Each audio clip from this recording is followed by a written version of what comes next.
The rain fell hard on the crumbling streets of Atlanta, washing the alleys in a grimy silver sheen as neon signs flickered desperately against the night sky. But Malik Johnson barely noticed the cold bite of the downpour as he stood shivering beneath the broken street lamp outside the battered apartment he had once called home. At 14 years old, Malik had learned that the world did not offer second chances to boys like him. Poor, black, motherless, and carrying the bruises of a life nobody wanted to see. His mother, a woman with a smile like sunshine even when cancer had hollowed her out, had passed away 2 winters ago, leaving Malik alone with a man who bore no resemblance to the father he once admired. Tyrone Johnson, once a strong, proud mechanic who could fix engines blindfolded, had crumbled into a bitter, raging alcoholic, blaming everyone and everything for the life he had ruined himself, drowning in cheap whiskey and self-pity until there was nothing left but fists and curses and the sharp tang of neglect.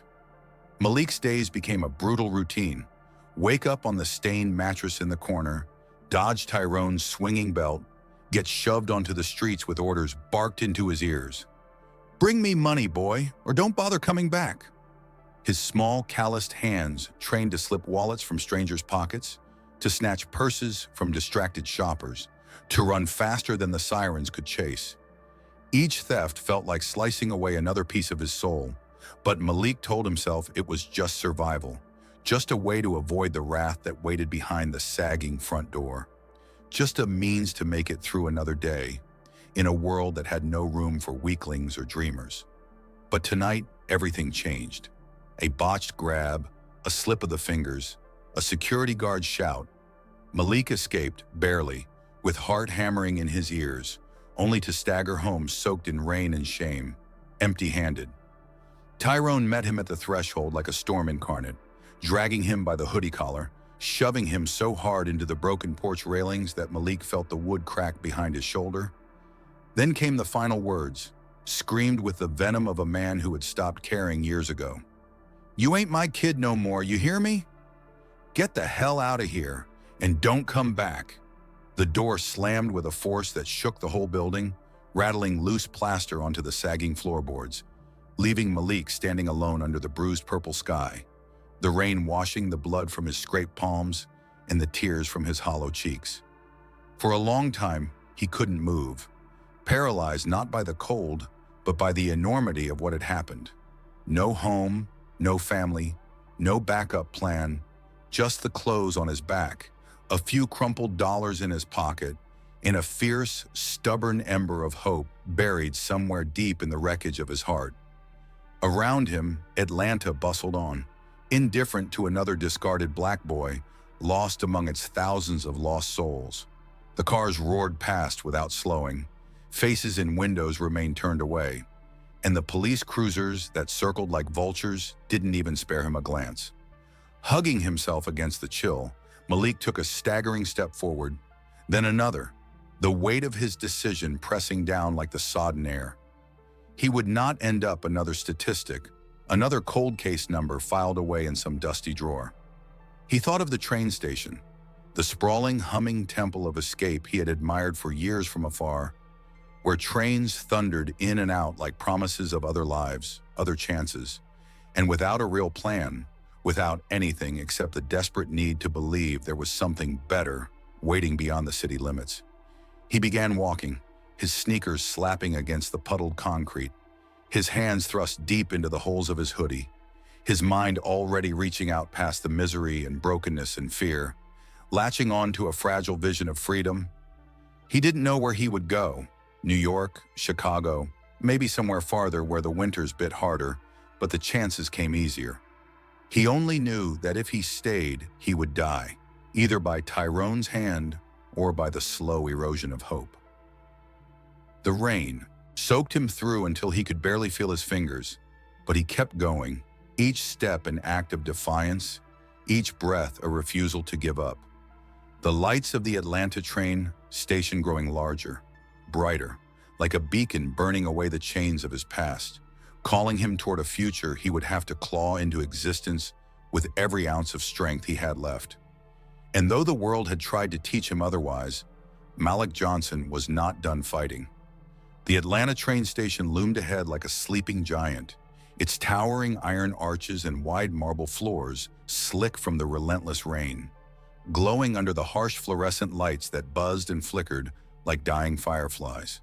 But to Malik Johnson, it looked like salvation wrapped in steel and smoke.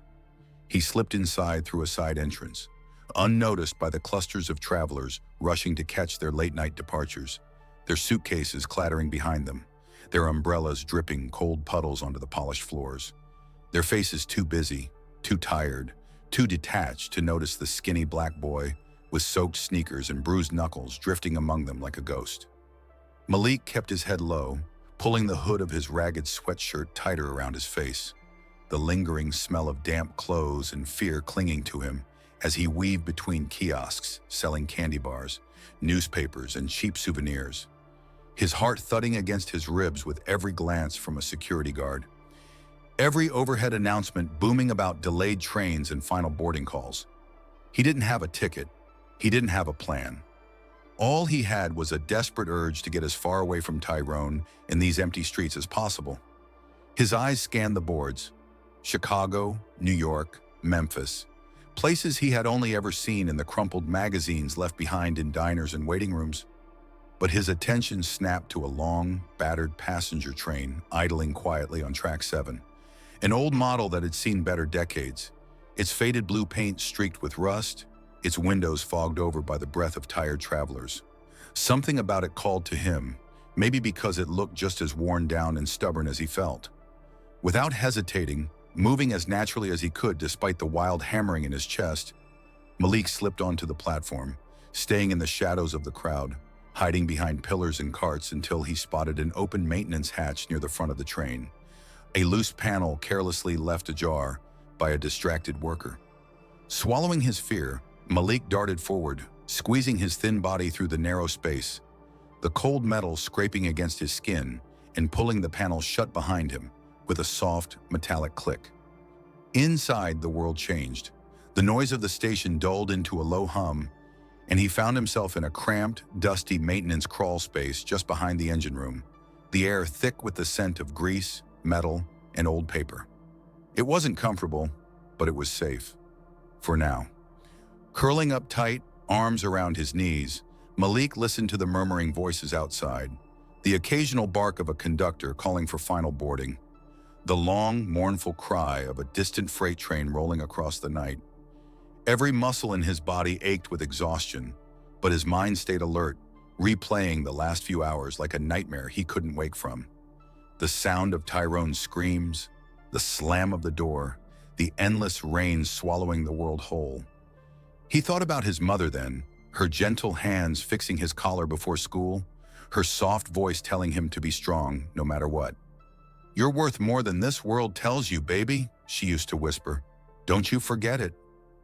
He pressed his forehead to the cold steel wall and closed his eyes, mouthing silent promises into the darkness. That he would survive, that he would find a place where people didn't look at him like he was a problem, that he would be more than just a boy on the streets. The train jolted suddenly, a deep shudder that rattled his bones, and with a loud screech of wheels it began to move, slow at first, then faster, pulling Malik away from everything he had ever known. Through a small ventilation grate, he caught glimpses of the station slipping past, the lights, the signs, the indifferent crowds, and a small, broken laugh escaped his lips, half relief, half terror. He didn't know where this train would take him. He didn't know what waited for him at the end of the line. But for the first time in what felt like forever, Malik Johnson was leaving behind the fists, the hunger, the fear, leaving behind the boy who was forced to steal just to survive, and racing towards something unknown, something that maybe, just maybe, would look a little like hope. Sure to like this video, subscribe for more real stories, and share your thoughts in the comments. Your support helps keep the fight for justice alive. The rhythmic clatter of the train's wheels against the tracks had almost lulled Malik into a dazed half-sleep, his body swaying gently with the movements, the heavy fatigue of the past few days weighing him down like lead. But somewhere between dreams and wakefulness, a sharp jolt shuddered through the train, a deep, unnatural vibration that snapped him upright in the cramped maintenance space. Something was wrong. He pressed his ear against the cold metal wall, straining to listen beyond the usual groans and creaks of the old train, and what he heard chilled him to the bone. The engine roaring louder, the wheels clattering faster, the whistle blowing in frantic, erratic bursts as if the train itself were crying for help. Malik scrambled to the tiny grate to peer outside, his heart pounding harder with every second as he glimpsed faces pressed against the carriage windows, wide-eyed and frightened.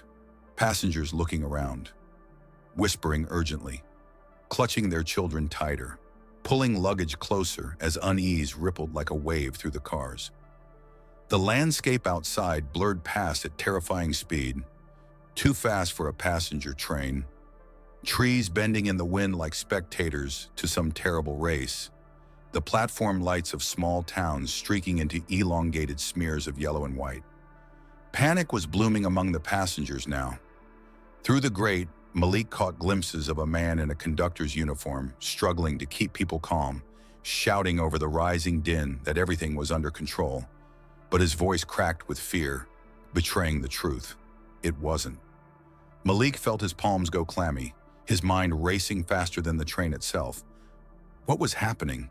He knew enough from years of staring through chain-link fences at stations, watching the trains with quiet fascination, that this wasn't normal, that no engineer in their right mind would push an old train to these speeds.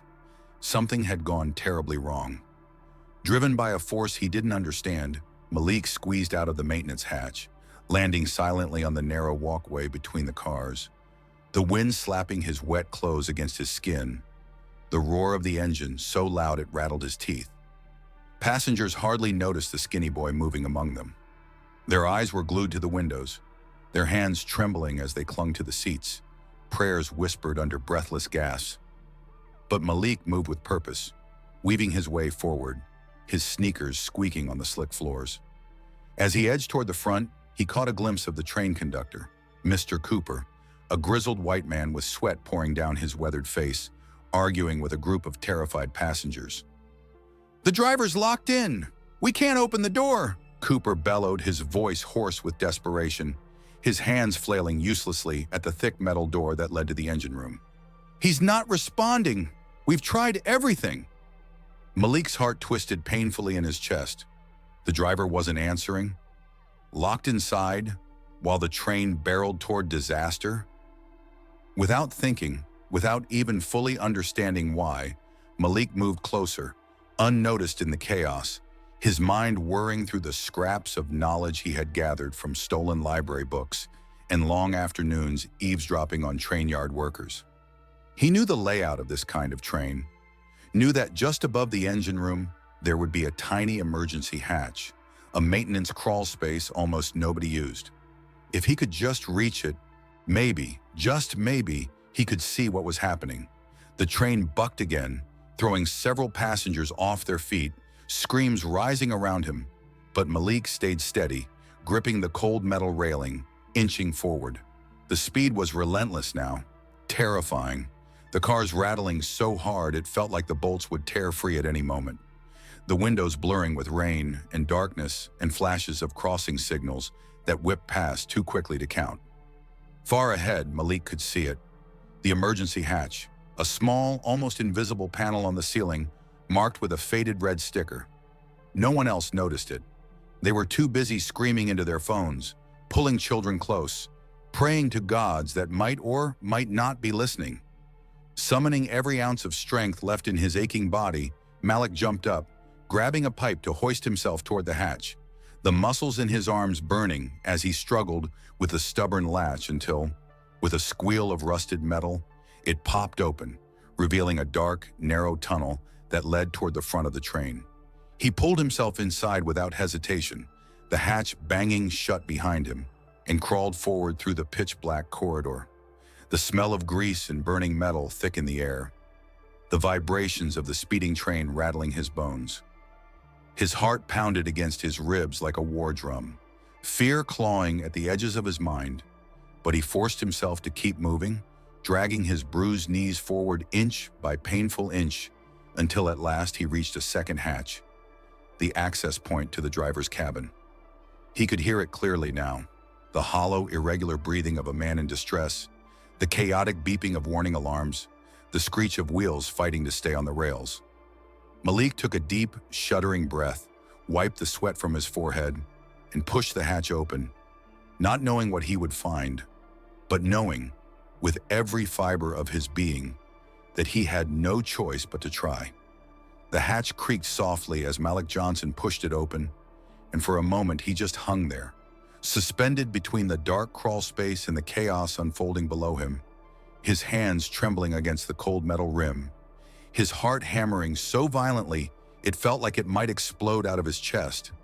But he forced himself to drop silently into the driver's cabin, landing awkwardly on the floor with a grunt, the sharp smell of burning wires and hot metal stinging his nose. The cramped room was a whirlwind of flashing red warning lights, screaming alarms, and frantic beeping. The control panel a battlefield of levers, buttons, and old scratched instruments that were now pulsing urgently, desperate for someone, anyone, to take control. Slumped motionless in the battered captain's chair was Mr. Reynolds, the old engineer, his face ghost pale under the harsh cabin lights, his hands limp at his sides, his chest heaving unevenly in shallow, rattling gasps.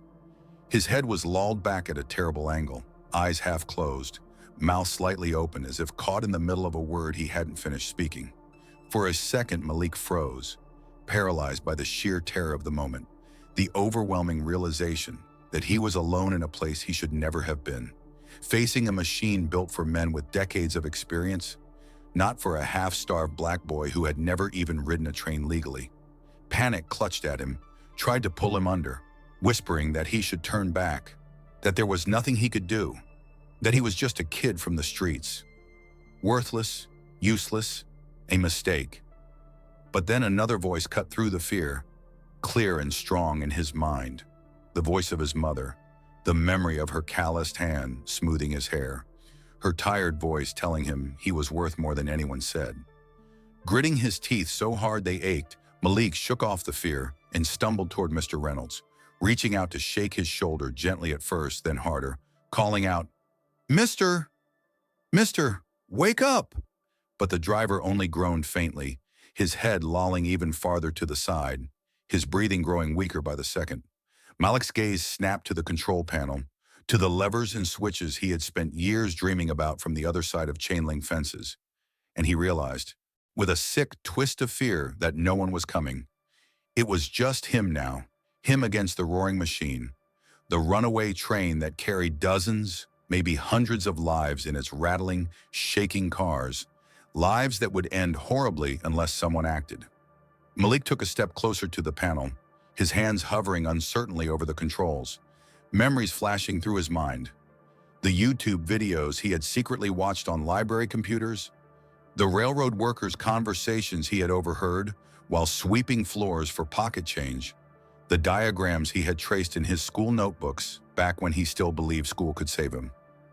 Okay, he whispered, forcing his mind to focus, blocking out the alarms, the rumbling tracks, the terror clawing at the edges of his sanity.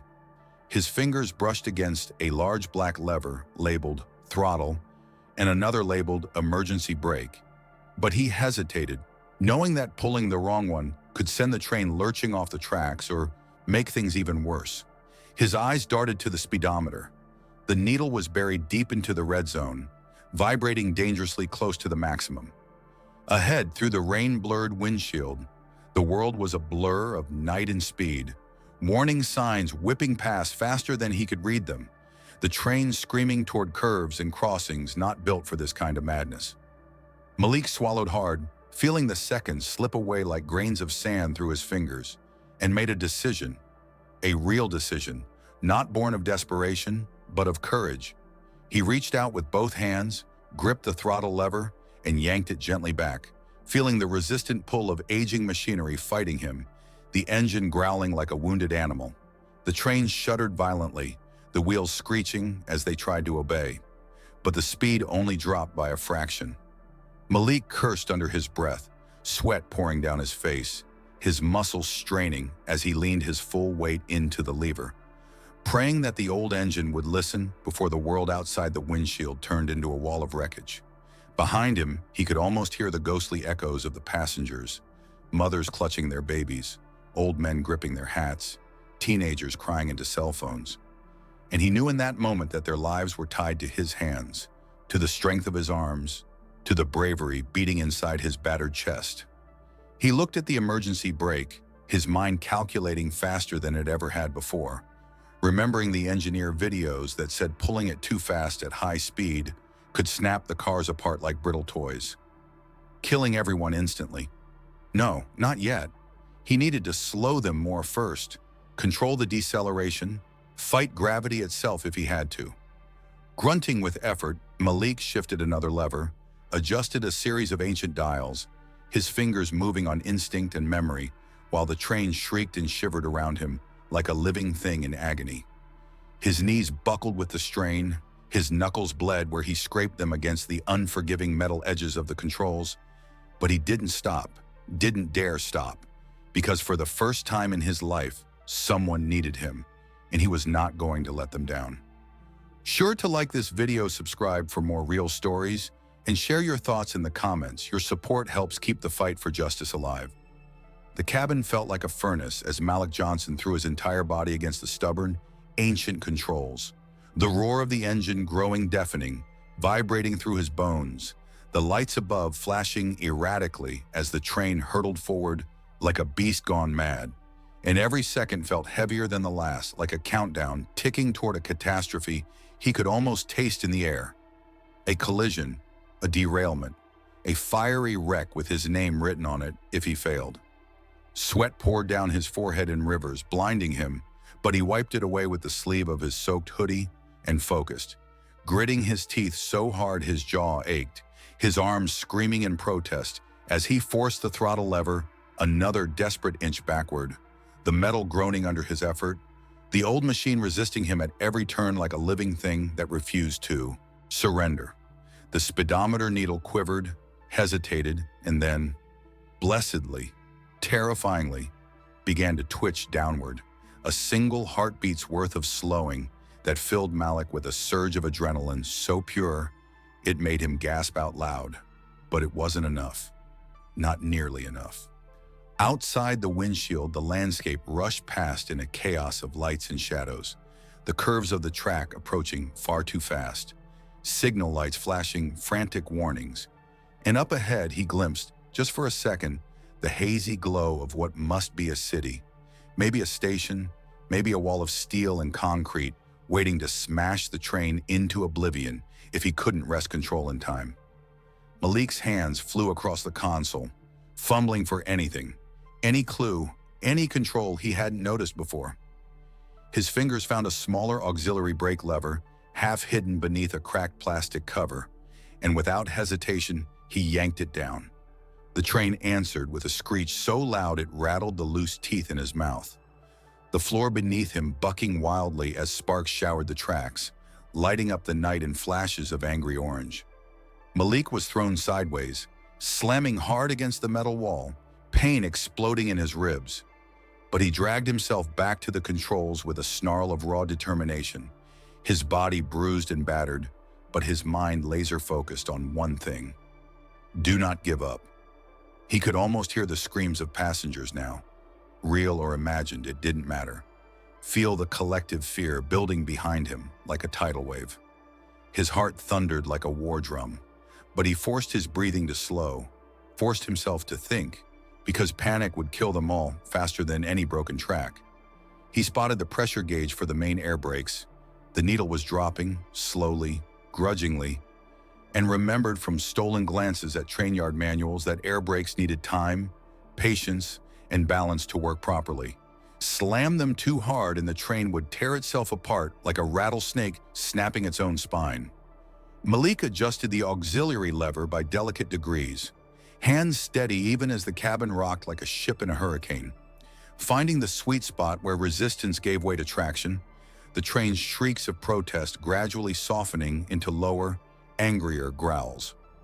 The speedometer was falling now, visibly, steadily, 90 miles per hour, 85, 80. But ahead the track narrowed, curved sharply to the left, a death trap designed for trains going half their current speed. And Malik knew that if he didn't bleed off more velocity before the curve, nothing else would matter. His hands shook from fatigue, but he pressed harder, adjusting valves, nudging switches, coaxing every ounce of braking power he could from the battered engine. Through the windshield, he could see warning signs flash past. Reduce speed to 45 miles per hour. And somewhere in the blur of night and rain, red and blue lights flickered into view. Police cruisers lining the crossings, sirens howling, crowds gathering at the upcoming station in terrified anticipation. Malik barely noticed. His world had shrunk to this room, this machine, these controls, this impossible moment. Somewhere deep inside, past the fear and the pain and the exhaustion, a voice whispered that he wasn't supposed to be here, that he was just a kid from the gutters of Atlanta, a runaway nobody wanted, someone destined to die young and unnoticed. But Malik crushed that voice beneath the roaring force of his will. He wasn't nobody. He wasn't worthless. Not tonight. Not ever again. Gritting his teeth, he reached down with a trembling foot and stomped the emergency pedal beneath the console, the one he had seen in videos but never dared touch in real life. And the train responded with a shuddering lurch, the brakes screaming in defiance, the wheels sending up gouts of sparks that lit the tracks like fireworks. The deceleration slammed Malik forward into the controls, splitting his lip against the console edge. But he tasted the blood and spat it out with a growl, gripping the throttle with both hands and forcing it all the way back. The train was slowing, the speed bleeding away inch by inch, second by agonizing. Second, 70, 65, 60. But the curve was rushing toward him now, a black maw waiting to swallow them whole. Malik closed his eyes for a single heartbeat, feeling the train's desperate, rattling protest under his skin, and whispered into the chaos, "Hold together, just a little longer, please." He had no right to ask the old train for mercy, no reason to expect it, but somehow, impossibly, the cars held steady, the metal screaming but not tearing, the train groaning as it leaned into the curve, sparks showering the night like a meteor storm, but staying on the rails, holding, surviving, obeying the battered, bloodied hands of a boy who refused to quit. The world outside the windshield was a blur of flashing lights, screaming sirens and panicked crowds gathering near the rails. But Malik Johnson had no time to think about anything except the monster he was wrestling under his hands, the ancient, groaning machine that still fought him with every bolt and every screw, as if the train itself did not want to obey a boy who had been thrown away by the world. The speedometer needle dipped below 50 miles per hour now, but it still wasn't enough. Not nearly enough, because just beyond the sharp curve Malik had barely survived was a nightmare he could already see through the fog glass. The next station, packed with people trying to flee, shouting and waving their arms, adults dragging children away from the platforms, emergency workers screaming orders, and beyond them, parked helplessly on a siding, was another train, its carriages glinting silver under the floodlights, like a wall of polished steel, an immovable obstacle that Malik's train was rushing toward like a bullet fired from a gun.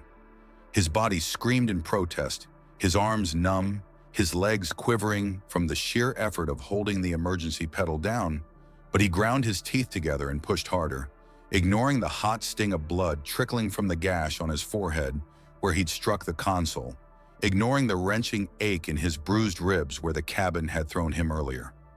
Every fiber of him burned with pain, but he clung to the controls with a stubbornness born of pure will, of a lifetime's worth of rage and grief and hunger poured into this one desperate act. His vision blurred, the edges of the world swimming in and out of focus, but he forced himself to scan the control panel again, searching, and then he saw it. A small, battered lever labeled independent brake, separate from the train's main system, almost hidden beneath the clutter of broken switches. Without thinking, Malik reached out, seized the lever, and yanked it back with every ounce of strength left in his body. The response was immediate, brutal. The train bucked so hard he was thrown sideways again, barely catching himself against the cabin wall. his sneakers scraping uselessly on the slick floor as the wheels below screamed and sparked with the violence of the sudden braking. The deceleration hit him like a punch to the chest, throwing him against the controls. But Malik grunted through the pain, gripping the metal so tightly that the rusted edges bit into his skin. Through the windshield, the platform rushed up to meet him, terrifyingly close now. He could see faces, real human faces frozen in fear, the blinking flash of police car lights, the outstretched arms of emergency workers waving frantically, and he realized with horrifying clarity that if he didn't stop the train now, right now, all of these people, mothers, fathers, children, would die, crushed beneath tons of steel and screaming metal, a massacre that no one would ever forget, and it would all be because he wasn't strong enough. "No!" Malik growled under his breath, his voice hoarse with desperation, his hands bleeding, trembling, fighting for every inch of control.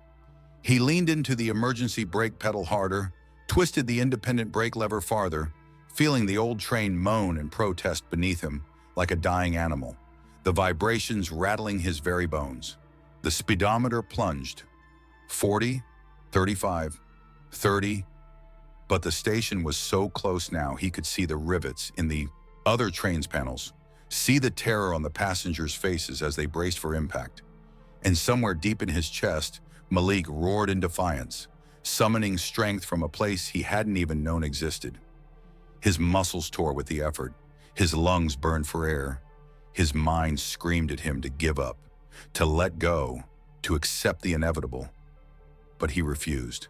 He thought of his mother, thought of the nights he had spent watching trains through broken fences, dreaming of escaping the life he had been cursed into, dreaming of being someone who mattered. He thought of all the people who had ever called him worthless, who had ever looked through him like he was invisible. Not tonight, not ever again. The final seconds stretched out into an eternity as the brakes shrieked and the platform rushed toward him like a tidal wave. But Malik didn't blink, didn't flinch. He held on, teeth bared, heart screaming with the ferocity of survival. The train screeched, wheels screaming against the rails, steel shuddering and groaning under the pressure. And at the very last possible moment, with barely 20 feet to spare, the runaway train slammed to a brutal, grinding halt, the force throwing Malik hard against the console one last time before he collapsed onto the floor, gasping for air, every nerve ending on fire, every muscle quivering with exhaustion. For a long, breathless moment, there was nothing but silence, the stunned, shell-shocked kind of silence that comes only after disaster has been narrowly, impossibly averted. And then, from somewhere beyond the glass, a roar of voices erupted, a surge of life and disbelief and awe as the passengers realized they were alive, as emergency crews flooded toward the train, as the platform lit up with flashing lights and the sound of running feet and sobbing relief. Malik lay there on the cold steel floor, staring up at the cracked cabin ceiling, a dazed, broken, exhausted boy who had done something no one else could. A boy who had beaten fate itself with nothing but his bare hands and his heart. And for the first time in his life, Malik Johnson allowed himself a small, broken smile because he had done it. He had saved them all. Sure to like this video, subscribe for more real stories, and share your thoughts in the comments. Your support helps keep the fight for justice alive. The platform exploded into chaotic motion the moment the train screeched to its impossible stop. A tidal wave of police officers, paramedics, news reporters, and frantic passengers rushing toward the stalled locomotive under the harsh glare of 1,000 flashing red and blue lights. But Malik Johnson remained crumpled on the cabin floor, every part of his body trembling with the aftershocks of what he had just done, too exhausted to move, too overwhelmed to even lift his head as heavy boots pounded the metal floors and shouting voices filled the air. He barely registered when the cabin door was finally forced open from the outside, splinters of wood and metal clanging onto the floor, and a blur of uniforms stormed in, guns drawn, faces twisted in confusion, fear, and disbelief. Malik blinked up at them, dazed and bloodied, his hands still clutching the battered levers, his skinny frame soaking wet and streaked with grime and sweat. And for a long, breathless heartbeat, the officers just stared, taking in the sight of a black teenage boy, alone in the engineer's chair of a runaway train. And then, as if some unspoken alarm had been triggered, everything changed. "Hands where I can see them! Now!" one of the officers barked, his voice sharp and panicked, and Malik, too stunned to argue, raised his trembling hands slowly into the air, flinching as two of the cops grabbed him roughly, yanking him out of the cabin and forcing him down onto the platform, the cold concrete scraping his knees raw. He tried to speak, tried to tell them about the heart attack, about the driver slumped unconscious in the chair, about how he had stopped the train and saved everyone. But the words caught in his throat, drowned out by the roar of chaos around him, by the flash of cameras already snapping pictures of the scene, by the growing muttering crowd of passengers spilling out of the cars in stunned waves. "Suspect in custody!" someone shouted over a radio, and Malik felt the cold, cruel bite of steel handcuffs clamp around his wrists, heard the meaningless words, "for your safety," barked at him even as his arms were twisted behind his back, even as rough hands shoved him toward a waiting squad car. The world spun around him, a hurricane of sirens and questions and accusations, and Malik's chest tightened with a fear deeper and sharper than anything he had felt on that train, because deep down, he understood exactly what was happening.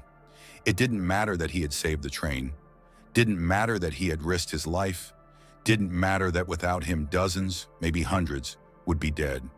All they saw was a black boy alone in the control cabin, and that was enough. Somewhere beyond the handcuffs and the shouting and the blinding camera flashes, Malik caught glimpses of faces. Faces he had saved, faces he had fought for, staring at him now with confusion, suspicion, fear, as if they couldn't reconcile the story of their miraculous survival with the image of the boy in chains. His heart sank further with every step, every flashbulb pop, every shouted question from the reporters. Who is he? How did he get on the train? Was he trying to hijack it? Until it felt like the ground itself might split open and swallow him whole. But just as Malik's legs buckled, just as despair closed its jaws around him, a new voice cut through the madness, sharp and commanding and full of righteous fury. "Let that boy go!" It came from a tall, commanding man in an expensive black coat, striding out from the gathering of VIP passengers like a general onto a battlefield.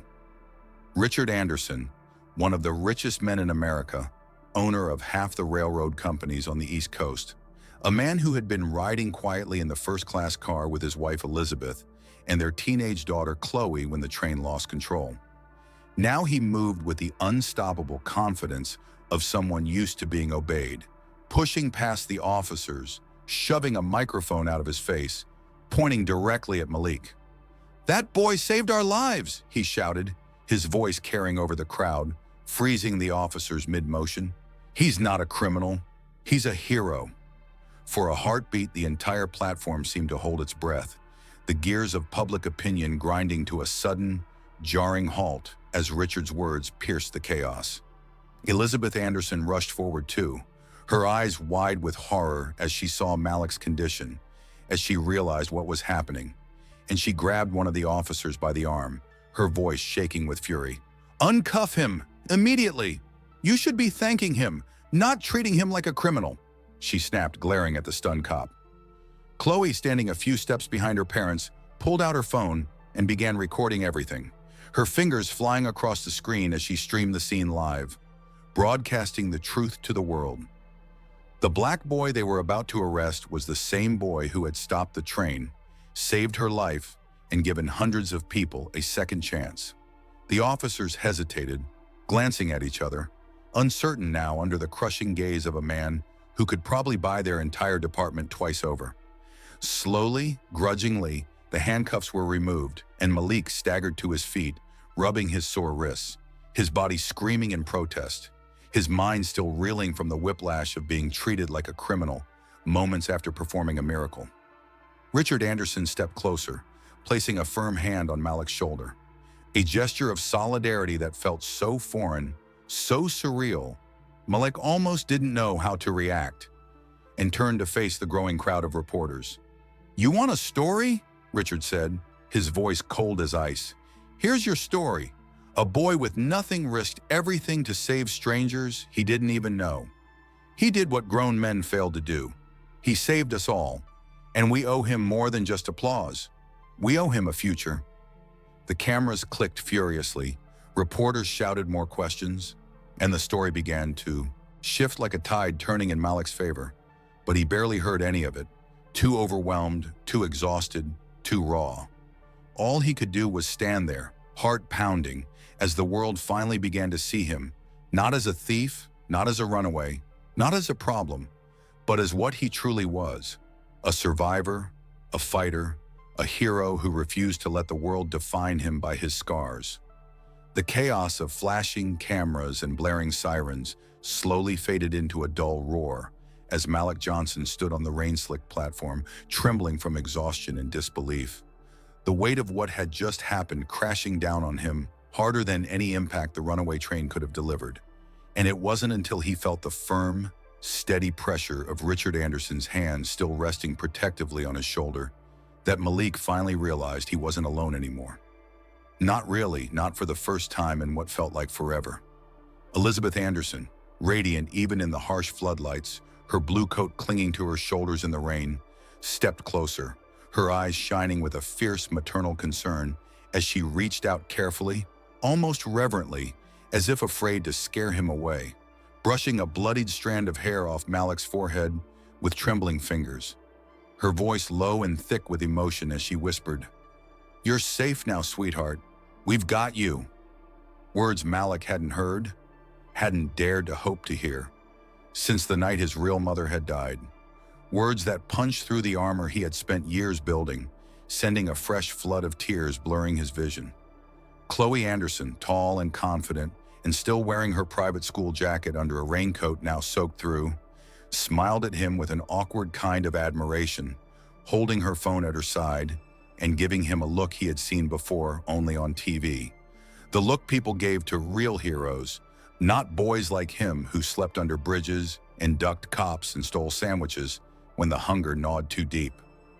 Richard spoke again, gently but firmly, his voice slicing through Malik's dizzying thoughts. "You're coming with us, son. We're not going to let anyone throw you back into the street." The words slammed into Malik's chest like a battering ram, and instinctively he stepped back, flinching, his fists clenching at his sides, every muscle in his body screaming that this was a trick, that kindness was always a mask for something cruel, that if he dared believe in it, he would only end up shattered worse than before. I can't," Malik stammered, his voice hoarse, broken, barely more than a whisper, the image of Tyrone's snarling face flashing through his mind, the memory of hands that promised protection and delivered pain. I ain't nobody you want." The platform around them buzzed with reporters and passengers, but for one small, perfect moment, it was as if only the four of them existed. Malik, broken and terrified. Richard, calm and unshakable. Elizabeth, fierce and protective. Chloe, curious and open-hearted. Richard knelt slightly to meet Malik's wild, darting eyes, his voice dropping to a steady, grounding rumble. "Listen to me," he said, like a father laying a hand on a trembling colt. "What you did tonight, no one could have done that. No engineer, no soldier, no grown man, only you. You didn't just stop a train, you saved lives. You saved my family. And I don't give a damn where you come from, or what anyone's told you about yourself. You matter. You're a hero, Malik." The sound of his own name, spoken with respect, with pride, cut through Malik's defenses like nothing else could, and he blinked rapidly, trying to force back the tears burning hot behind his eyes. He wanted to believe it. God, he wanted to believe it so badly it hurt. But years of surviving the streets had taught him that nothing good came without a price. Still, when Elizabeth reached out her hand again, palm up, offering instead of demanding, Malik found himself stepping forward without even thinking, his fingers trembling as he slid his rough, calloused hand into her smooth one. She closed her hand around his with a grip that was warm, real, solid, an anchor in the storm still raging around them. Chloe laughed, a bright musical sound that broke the heavy tension, and grinned. "Guess that makes you part of the family now, little bro," she said, bumping his shoulder lightly, like it was the most natural thing in the world. Malik stared at her, then at Richard and Elizabeth, feeling the strange, dizzying sensation of a future unspooling in front of him, a future he had never dared imagine, full of second chances and open doors, a future not shackled by the ghosts of his past. Around them, reporters were still shouting questions, flashes still exploding in the wet night. But none of it seemed to matter anymore. The Andersons shielded Malik from the worst of it, creating a protective circle around him as they led him carefully away from the wreckage, past the ruined train, past the stunned officers and passengers and gawking news crews, toward a waiting Blacktown car that smelled of leather and safety and something fragile but real blooming in his chest. As he slid into the back seat between Elizabeth and Chloe, Malik clutched the battered shoebox he had hidden under his sweatshirt. The only thing he had carried from his old life, a battered box filled with scraps of memory, including the last photo he had of his real mother, and hugged it to his chest like a life raft. For the first time since Tyrone had thrown him out into the rain, Malik didn't feel like he was running anymore. For the first time in his life, he was being carried forward. Not by fear, not by desperation, but by something terrifying and beautiful that he was just beginning to understand. Hope. The Blacktown car barely pulled away from the station when the next storm hit. Not of metal and fire this time, but of lies and betrayal dressed in desperate smiles and fake affection. Because even as Malik Johnson sat huddled in the warmth of the Andersons' protective presence, clutching his battered shoebox like a shield, he didn't know that vultures were already circling, that predators could smell the scent of sudden fame and opportunity the way wolves smelled blood in the snow. It started when Officer Daniels, the lead officer on the scene, tapped on the car window just minutes after they pulled into the safety of the private security lot, his expression tight with something between confusion and regret. And when Richard rolled down the window, the officer said stiffly, "Sir, there's a couple here claiming to be this boy's family." The words hit Malik like a sucker punch to the gut, his whole body locking up, a fresh wave of fear slicing through the fragile hope that had just started to root itself in his chest. Because for one dizzying, horrifying second he thought, Tyrone. But no, it wasn't his father's whiskey-stained growl that filled the air. It was a smooth, calculated voice, rehearsed and too bright. And when Malik peered out from behind Elizabeth's comforting arm, he saw them, a man and a woman he had never seen before, both white, both dressed just a little too carefully, the man wearing a pressed blazer that didn't match his scuffed shoes, the woman clutching a designer purse with trembling hands that didn't hide the predatory gleam in her heavily made-up eyes. "That's our boy," the woman cried out theatrically, reaching for Malik with crocodile tears glistening on her cheeks. Her voice loud enough to be heard by the reporters already sniffing around the edges of the scene. "He's our son. We've been searching for him everywhere." Malik froze, his instincts screaming that something was wrong, that these people didn't know him, didn't even look at him like they loved him. They looked at him like a prize, a golden ticket, a paycheck wrapped in skin and bruises.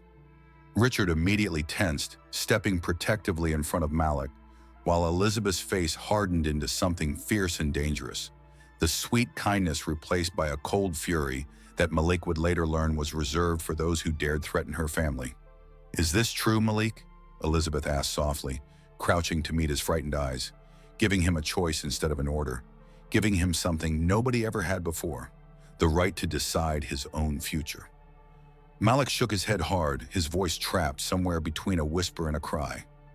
"I don't know them," he croaked out, and Chloe, recording everything on her phone just like she had on the platform, caught the moment the fake parents' faces flickered. A tiny crack in their perfect performance, a flash of naked greed before they quickly plastered on their masks again.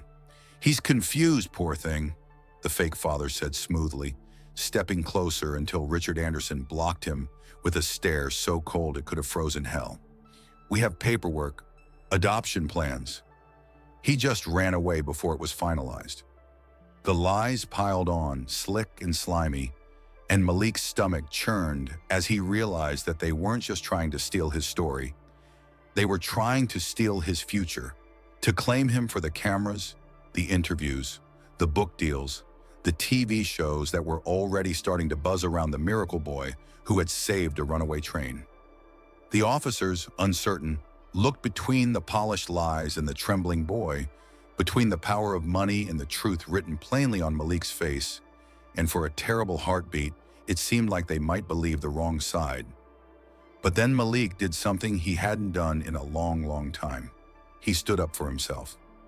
Clutching his shoebox tighter to his chest, he stepped forward, trembling but unbroken, and said loud enough for everyone to hear, "They ain't my parents.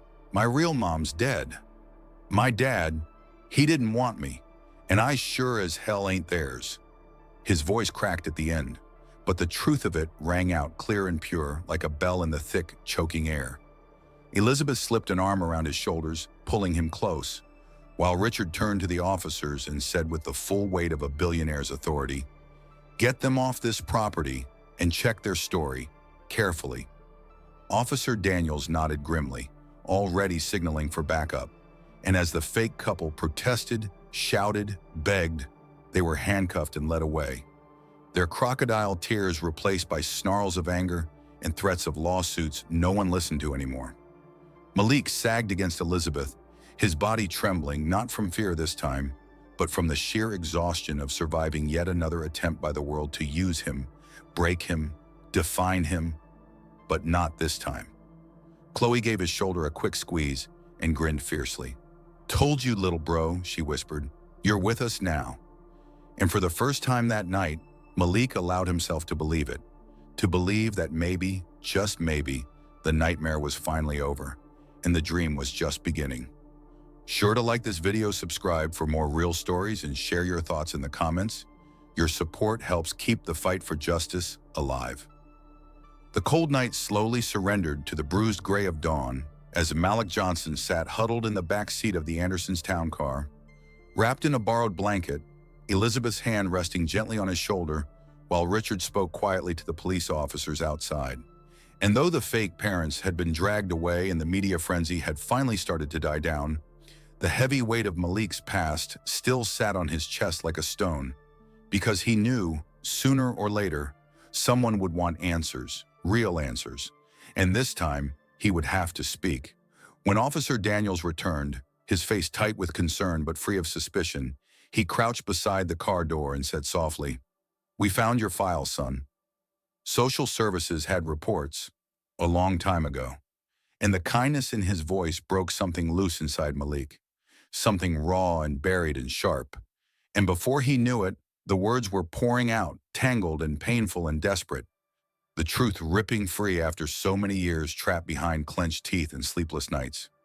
He told them about Tyrone, his real father, a man who had once laughed loudly at cookouts, who had built toy trains out of scrap wood for his son, but who had crumbled after Malik's mother died, sinking into a bottle he never crawled out of again. He told them how the beatings started slow at first, clumsy and full of grief, but grew harder, meaner, sharper, until Malik learned to flinch at every raised voice, every clinking bottle. He told them how Tyrone forced him to steal wallets at malls, purses on sidewalks, sometimes even food from gas stations when the fridge at home held nothing but rotting bread and empty cans, and how every failure to bring back cash was met with bruises, with nights spent locked outside in the cold, with the endless, bitter words that carved themselves into Malik's skin deeper than any belt ever could. "You're nothing. You're worthless. You'll never be anything." He spoke in a low, shaking voice about the night he finally didn't come back with enough money, how Tyrone, reeking of whiskey and rage, had thrown him bodily out the door into the freezing rain, telling him not to return, telling him he wasn't his son anymore. How Malik had stood there, 14 years old and utterly alone, the storm washing away the last remnants of hope until the idea of the train station, the trains he had loved so fiercely as a boy, came to him like a last prayer. As Malik spoke, Elizabeth tightened her arm around him, her jaw clenched so hard it trembled, and Chloe blinked fast and furious against tears she didn't want him to see, while Richard stood stone still outside the door, his hands fists at his sides, as if battling the urge to hunt down the man who had done this and bury him 6 feet under with his bare hands. Officer Daniels listened silently, his own expression twisted with guilt and quiet rage.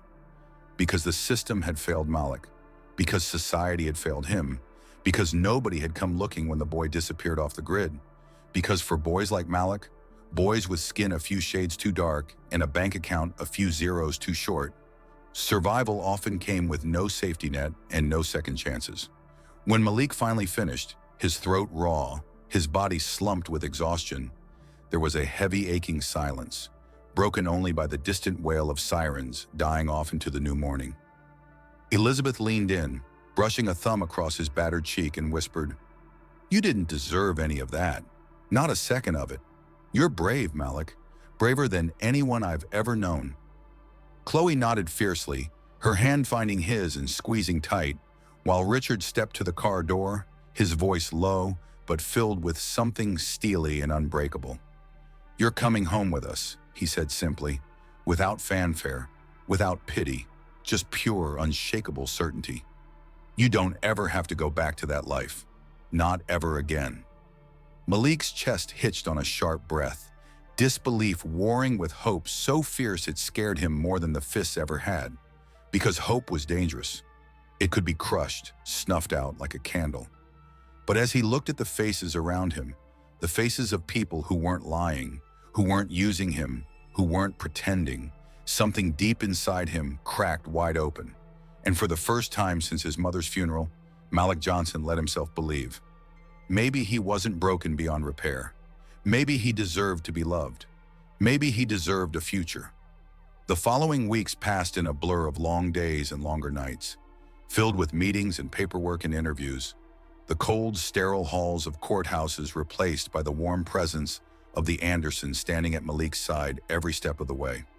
Their hands firm on his shoulder, their voices calm and unwavering whenever someone dared question whether a boy like him, a runaway, a street kid, a survivor, could really fit into a world of polished shoes and private schools and suburban lawns. But Malik didn't care about any of that. Didn't care about the whispering social workers or the sideways glances of bureaucrats fumbling through outdated files. All that mattered was that, for the first time in his life, someone fought for him, someone chose him.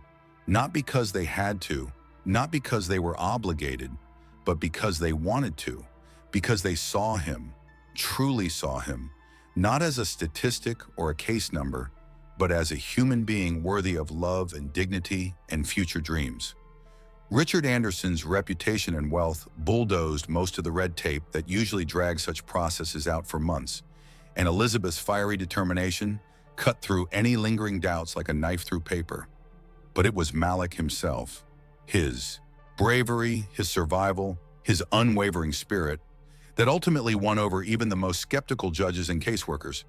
When the day of the final court hearing arrived, Malik sat in a stiff wooden chair next to Elizabeth, nervously picking at the frayed cuffs of his borrowed blazer, while Chloe gave him a thumbs up from across the room, her grin wide and infectious. And Richard stood tall beside their attorney, every line of his body radiating unshakable pride. The judge, a stern-looking black woman in a robe that seemed to carry the weight of 1,000 such decisions before, peered over her glasses at Malik, studying him in a long, heavy silence that made his heart pound, until finally, she smiled, a small, solemn smile that carried more weight than any gavel ever could, and said, "It is the decision of this court that Malik Johnson be permanently placed under the guardianship of Richard and Elizabeth Anderson, with all rights and privileges afforded therein. Congratulations, young man. You are officially part of a new family." For a second, Malik couldn't breathe, couldn't move, couldn't even process the words. And then Elizabeth was hugging him, her arms strong and warm and safe around him, and Richard was clapping him on the back with the gentleness of a man who had learned how to be strong without crushing, and Chloe was shouting, "Yes!" so loudly that the bailiff startled. And Malik laughed, a sound so rusty and broken at first that it scared him, but then it spilled out, full and bright and unstoppable. and it felt like the first real laugh of his entire life. They took him home, his home, a sprawling, sunlit house in the green hills outside the city, where the air smelled like cut grass and new beginnings, where there was a room waiting just for him, painted in deep blues and silvers, with a real bed and real shelves already lined with books about trains and engineering, where a model railroad snaked its way around the walls, and a sleek laptop sat ready on the desk, a blank canvas for whatever dreams he dared to dream. Malik touched everything in the room like it might disappear, like he might wake up back in the rain outside Tyrone's apartment. But every time he looked up, there they were. Elizabeth smiling from the doorway, Chloe flopping onto his new bed like it was hers too, Richard leaning against the wall with his arms crossed, looking for all the world like he was seeing a son he hadn't even known he needed until this moment. Dinner that night was a messy, laughing affair, filled with burnt garlic bread and spilled soda, and Chloe daring Malik to beat her at Mario Kart on the giant living room TV. And for the first time, he didn't feel like an intruder or a guest. He felt like he belonged. He still carried his scars, still woke some nights gasping from nightmares stitched into his bones.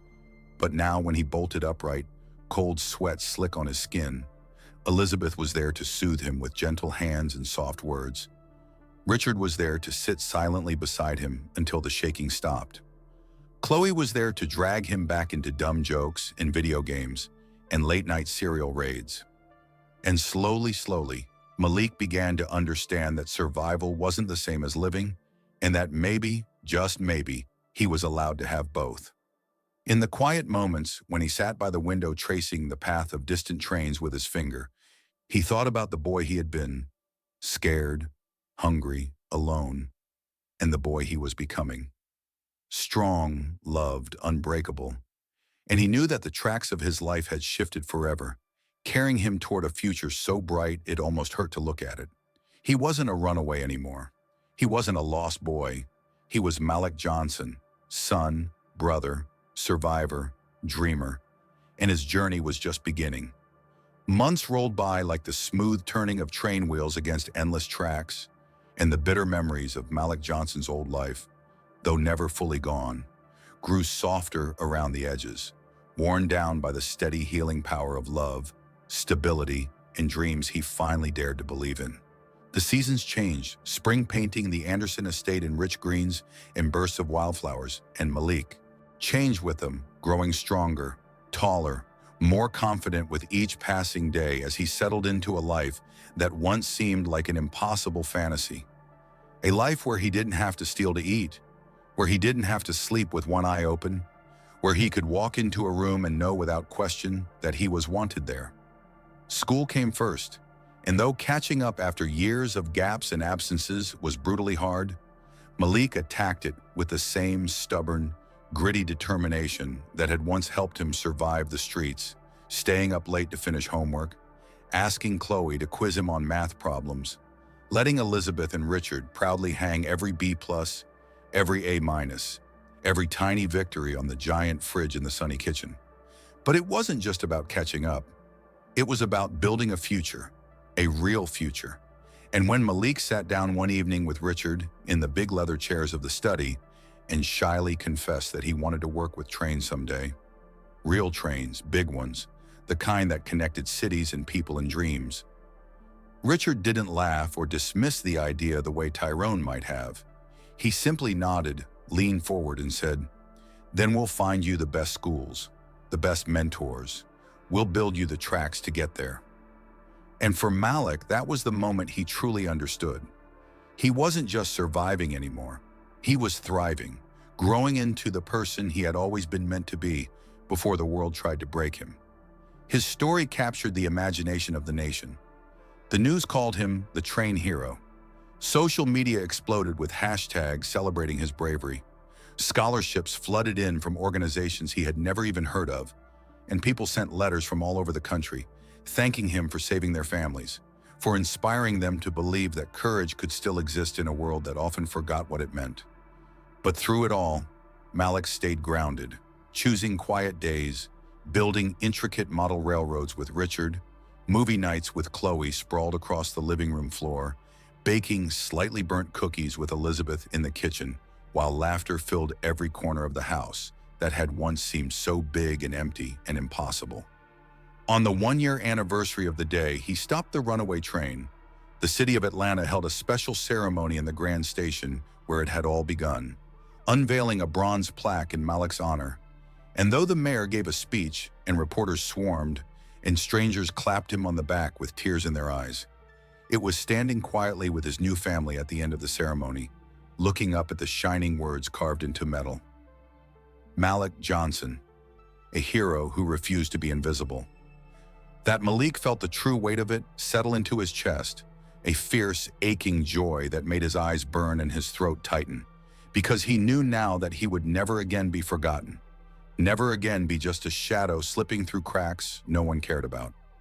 As the ceremony ended and the crowd drifted away, Richard clapped a firm hand on Malik's shoulder, Elizabeth kissed his temple, Chloe looped her arm through his and tugged him toward the exit with a teasing grin. "Come on, little bro, you're buying the first round of milkshakes." And Malik laughed, a deep, full, joyful sound that echoed off the marble walls of the station like a song, because for the first time, and every day after, he knew with absolute certainty that he was exactly where he was supposed to be, surrounded by people who loved him, standing on tracks that would carry him forward into a future so bright it hurt to look at. But he welcomed it, arms wide, heart strong, soul unstoppable. Malik Johnson, no longer the runaway, no longer the forgotten, but a dreamer, a builder, a survivor, a hero, and above all, a boy who had proved that sometimes, even when the world tries its hardest to crush you, you can still rise, you can still fly, you can still find your way home.